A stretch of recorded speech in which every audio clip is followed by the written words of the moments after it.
बीते लोकसभा चुनाव में जिस प्रकार से हितेंद्र ठाकुर ने पूरे दमखम के साथ में भारतीय जनता पार्टी यानी महायुति के सामने अपने आप को खड़ा किया, उस पर हम बातचीत करेंगे और बातचीत करेंगे कि उन्होंने चुनाव में कैसे संघर्ष किया और कितनी हिम्मत के साथ मैदान पर उतरे। उनके काम करने के तरीके सलीके पर चर्चा करेंगे और बातचीत करेंगे कि आखिर हितेंद्र ठाकुर की मेहनत कार्यकर्ताओं को कैसे ऊर्जा देती है और कार्यकर्ताओं को जब ऊर्जा मिलती है तो वो कैसे दौड़ते हैं, भागते हैं, क्या स्ट्रैटेजी बनाते हैं, किस तरीके से वो राजनीति करते हैं। इस पर आइए हम गंभीरता से थोड़ा विश्लेषण करें। नमस्कार, मैं सचिन दीक्षित।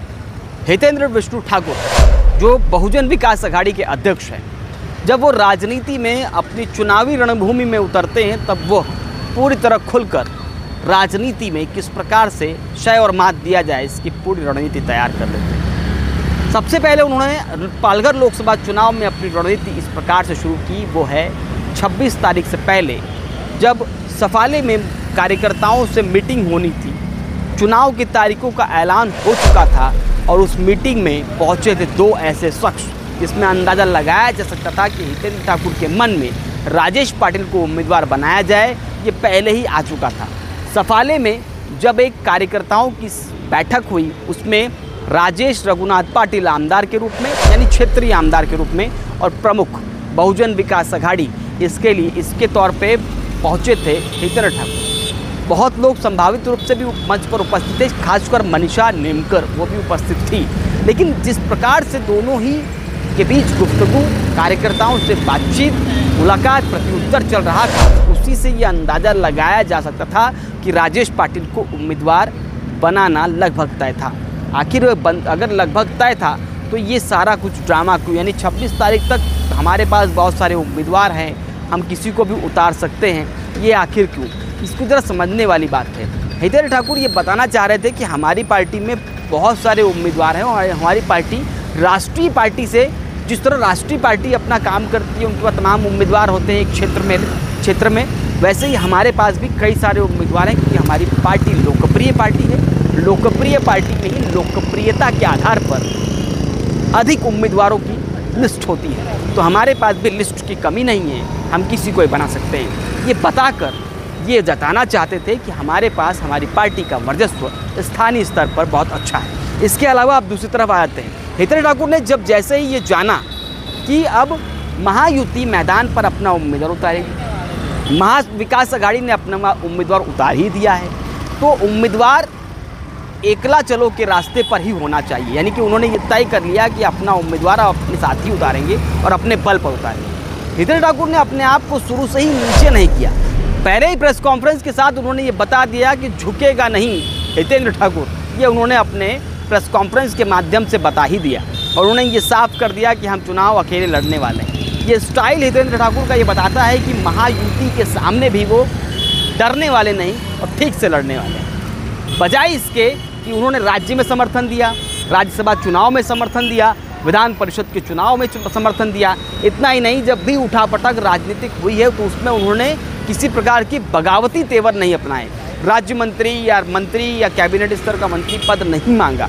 इन सब डिमांडों से अलग जब लोकसभा के चुनाव की बात आई तो उन्हें यहाँ पर डैमेज करने के लिए वही दल सामने आता है। ये सब जानने के बावजूद भी उन्होंने बिना डर के ईडी, सीबीआई और तमाम तरह की रणनीति का प्रयोग, दुरुपयोग, बहुत सारी चीज़ें चल रही हैं, वो सब कुछ जानते हुए भी उन्होंने अपने आप को आगे बढ़ाया। तमाम लोगों ने अलग अलग बातें कहा कि ये भारतीय जनता पार्टी के लिए ही काम करने के लिए उतरे हैं, लेकिन इसको ख़त्म करने के लिए, यानी इस मिथ्या को, इस भ्रम को तोड़ने का प्रयास लगातार वो करते रहे। प्रेस कॉन्फ्रेंस में जिस प्रकार से उन्होंने निपटाने वाले शब्द पर अपनी आक्रामक भूमिका निभाई, उससे ही मालूम पड़ता है कि हितेंद्र ठाकुर मैदान पर जब उतरते हैं तो सामने कौन है उसे नहीं देखते।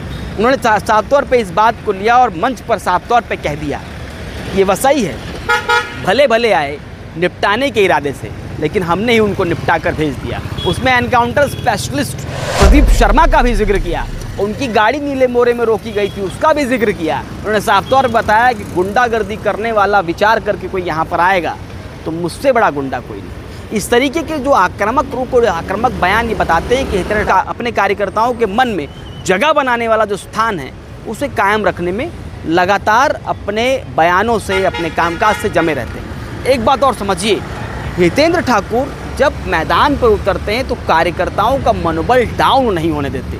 यानी वो 1 बजे रात तक अगर दौड़ते हैं तो कार्यकर्ता जब इस बात को जानता है कि हितेंद्र ठाकुर यानी अध्यक्ष 1 बजे 2 बजे तक कार्यकर्ताओं से मीटिंग मुलाकात लगातार कर रहे हैं, स्ट्रैटेजी बनाने में व्यस्त हैं, हमारे लिए काम कर रहे हैं, तो कार्यकर्ता भी उतनी ही तेज़ी से दौड़ता है।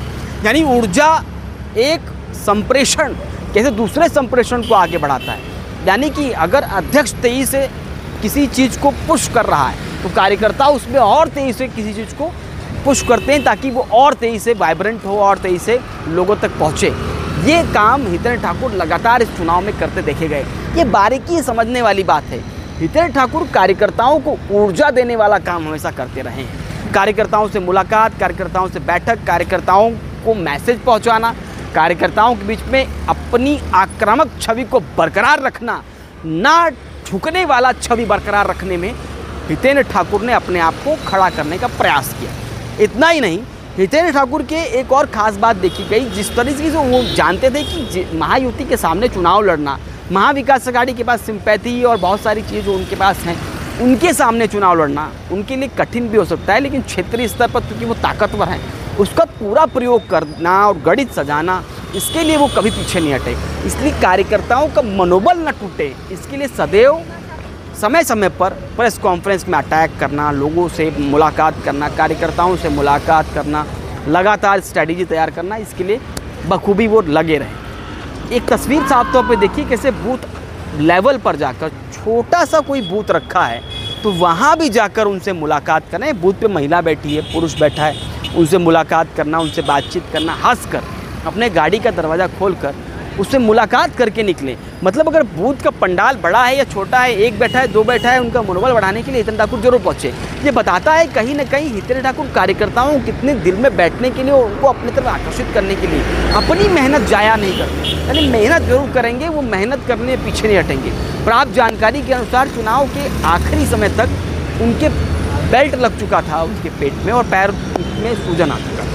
यानी कमर का दर्द और पैर का दर्द लेकर भी लगातार चलने वाला एक व्यक्ति दिखाई दिया 65 साल की उम्र में, हितेंद्र ठाकुर। राजनीति में एक बात बहुत महत्वपूर्ण रखती है, कार्यकर्ताओं का मनोबल न टूटने पाए, वही रीढ़ की हड्डी होती है। हितेंद्र ठाकुर हमेशा इसका प्रयास करते हैं कि कार्यकर्ता के मन में बैठे रहें और उनका मन और मनोबल दोनों ही टूटने न पाए, इसके लिए वो हमेशा प्रयास करें। इस चुनाव में ये देखा हमने, बारीकी समझाने का प्रयास किया।